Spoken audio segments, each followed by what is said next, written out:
So here I am in front of the main building, and today is a very special day, the 29th of September, because 168 years ago this magnificent building behind me, which of course is iconic in Jersey, was opened. And it was opened in a very grand way. Just down here there was a huge procession up the grass around the front of the main building and then up the stairs into the Great Hall. And in that procession were all kinds of really important people. All the politicians in Jersey attended, the Jurats, the key people in the police force and the military, and of course many members of the clergy turned up. And the two key people who spoke on the day were the bailiff and His Excellency the Lieutenant Governor of Jersey. So just imagine what it must have looked like 168 years ago. But on that day, just after 11 o'clock, after some major fanfares and two very important speeches, His Excellency declared that Victoria College was open. So it wasn't until 1846, when Queen Victoria and Prince Albert visited Jersey, that the idea of an all-boys school was suggested. And in 1852, as I've said previously, our school was opened, and we're going to use the fantastic oil paintings that we have in our Great Hall to show you a little bit about the history of the opening ceremony and how the school has moved forward since 1852. But I just wanted to say that in 2013, our foundation here at Victoria College decided that we would celebrate each year the opening of Victoria College. And so this week you will share with many others some of the wonderful events and activities that have taken place over the many years. So standing above the stage in the Great Hall are two magnificent oil paintings. The one on the left depicts Prince Albert, and then on the right hand side we have an oil painting of Queen Victoria.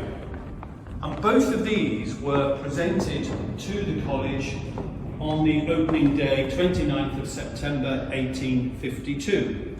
Now just let me tell you a little bit about what happened here on the stage on that day. So His Excellency the Lieutenant Governor of Jersey rose and said the college, having been opened by the bailiff, who was then the Dean of Jersey, it's now the time, he said, to present to the college these two magnificent paintings. And those two paintings of Her Majesty and Prince Albert were graciously confided to the college by Queen Victoria herself, with an express wish that the institution, the college, which they came to realise in 1846, might become a very triumphant and successful institution. As a sign from His Excellency, the veils were then undone, and at 20 minutes before noon, the royal portraits of the Queen and Prince Consort were opened to great ceremony. A few moments afterwards, a preconcerted signal being given, there were 3 salvos of 7 guns, each fired by the Jersey militia. The ceremony was terminated and Victoria College was well and truly opened. This is a portrait of Sir Thomas Le Breton, who was the bailiff from 1848 to 1852. And he was the gentleman who rose on this very stage and proclaimed that Victoria College was open. He was also very instrumental in ensuring that a committee was set up to provide plans and direction for the college, and therefore he's a really, really important person in the history of our school.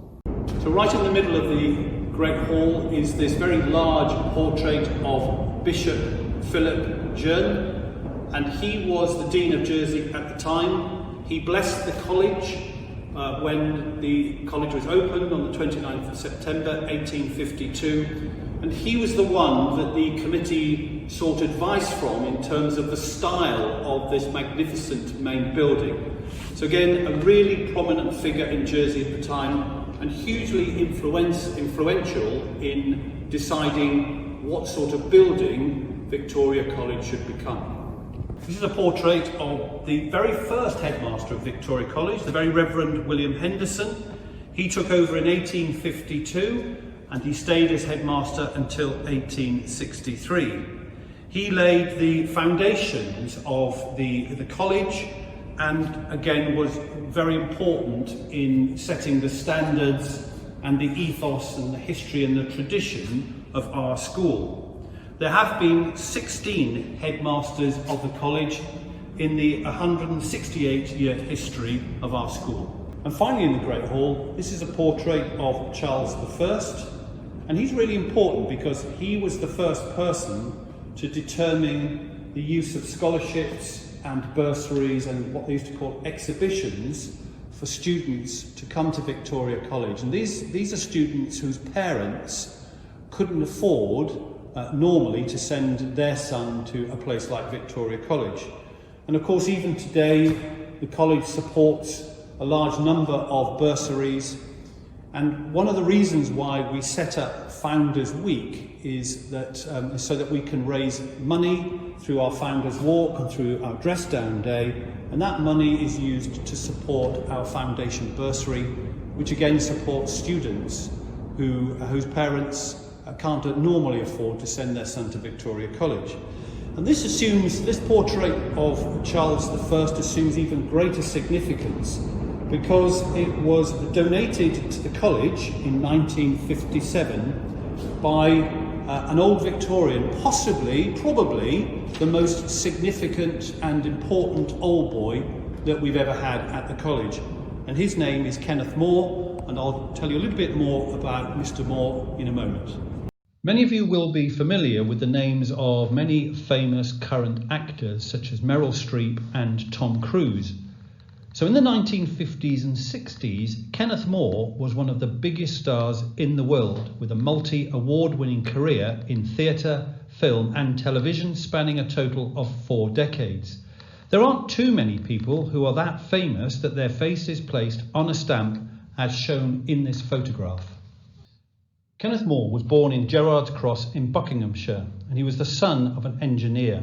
Here in this photograph of him, you can see him with his mum and his sister, and in the right-hand corner, his dad in his RAF uniform in 1918. Moore's father was offered the post of General Manager of the Eastern Railway in Jersey, and he obtained an annual salary of about £500 a year, which in those days was a lot of money. In his autobiography called More or Less, More states that on July the 29th, 1924, his family arrived in Jersey on board the SS Reindeer. This, he said, was the ship we sailed in to a totally new phase in our lives. We sold all of our furniture and arrived in Jersey as virtual immigrants with no possessions at all. As manager of the railway, Moore's father controlled steam trains with rolling stock and 12 stations spread over a total distance of 9 miles running from St Helier town centre to Gorey Castle. More loved travelling on the steam trains with his dad, and he then took up a place at Victoria College Preparatory School and then Victoria College, which he referred to as Big School, in 1926. More enjoyed his time at Victoria College, stating in his autobiography, "I have nothing but warm memories of my time at the college, and particularly of the teaching staff. It was at school that More began to take a keen interest in drama, participating in a number of school plays. But he also enjoyed sport, taking part in a number of different sports. In this particular photograph taken in 1931, he can be seen outside the sports pavilion preparing for his boxing match. With the outbreak of war in 1940 and following a stint in the Merchant Navy, Kenneth More joined the Royal Navy and served on the cruiser HMS Aurora, which journeyed across the Atlantic and Mediterranean oceans, seeing its fair share of action. Here, More is on the right-hand side of the photograph with telescope in hand, taken in 1942. His role was to be a particular enemy ship and planes spotter, and he was an integral part of the ship's crew, making sure that everybody on board knew when danger was approaching. Moore served aboard HMS Aurora for 2 years and then joined the aircraft carrier HMS Victorious, seeing much action which would eventually lead to him receiving medals, including action in Africa, Italy, the Atlantic and Pacific Oceans. At the end of the war, Moore was released from the Navy in 1946 with a measly sum of just £146, a green pork pie hat, a raincoat, a blue and white tie, a sports jacket, grey trousers and shoes. That's all he had to his name. He joined the Navy at 25 years of age and left when he was 31. Moore turned his attention to acting and soon signed up with a local agent. He appeared on the West End in London and was soon appearing in some of the biggest films of the decade.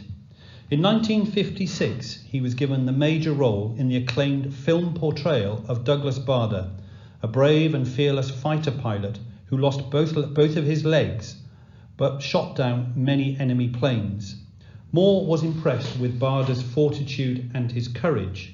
He said, "Bader was a man who never gave up, who adamantly refused to be beaten. He was an athlete of renown. He was due to play rugby for England, and then he had both legs amputated in a stupid, foolhardy dare, flying his plane far too low." Reach for the Sky became a smash hit upon release and the most popular British film in 1956, winning a British Film Academy Award for Best Film, and Moore received the Best Actor Award. Moore went on to make many famous films, but it was his belief that Reach for the Sky was his favourite. In this photograph, you can see him as Douglas Bader just exiting his plane. In 1962, Moore wrote to the headmaster of Victoria College to request that an annual drama prize be set up in his name. Since then, the Kenneth More Drama Prize has been awarded every year at our prize-giving ceremony. Moore wrote several letters to the subsequent heads of Victoria College, always stating that he loved his time at the school and wishing all of its students much success. In 1980, Kenneth More announced his retirement from acting due to ill health. At the time, he was diagnosed with Parkinson's disease. He passed away on July the 12th, 1982. It is now some 40 years since his passing, but Kenneth More's films are still shown regularly on the TV. He spent 5 years at our school from 1926 to 1931 in Braithwaite House. And this photo is of this year's prize giving, showing the recipients of the Kenneth More Prize for Drama. I will now finish by showing you a short clip of his most famous role as fighter pilot Douglas Bader in Reach for the Sky. Kenneth More, Old Victorian, 1926 to 1931. Most probably the greatest and most famous Old Victorian of all time. Yes, sir.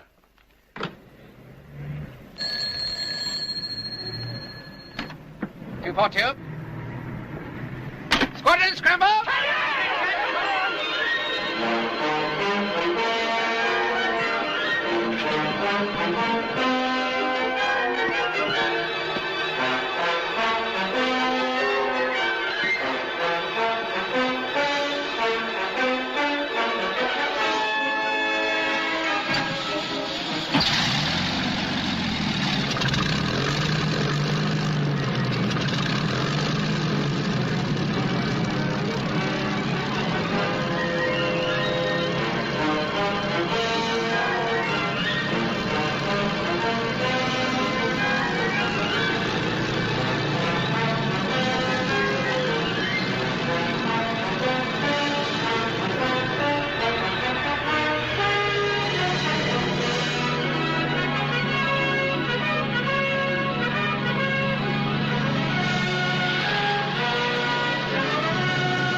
Red Leader.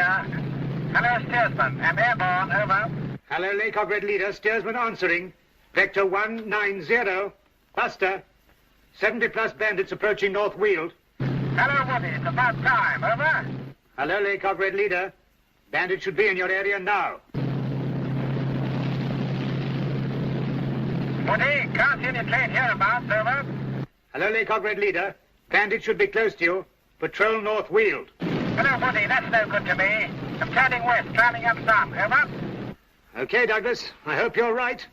We're sticking our necks out.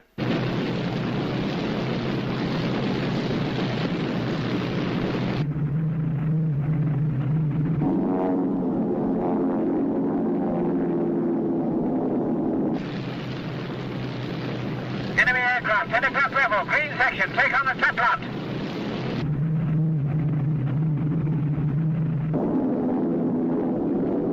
Right, chaps, we're going right to the middle of them.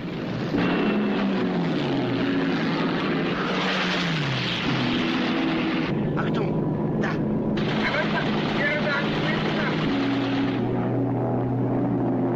It's bandits behind us,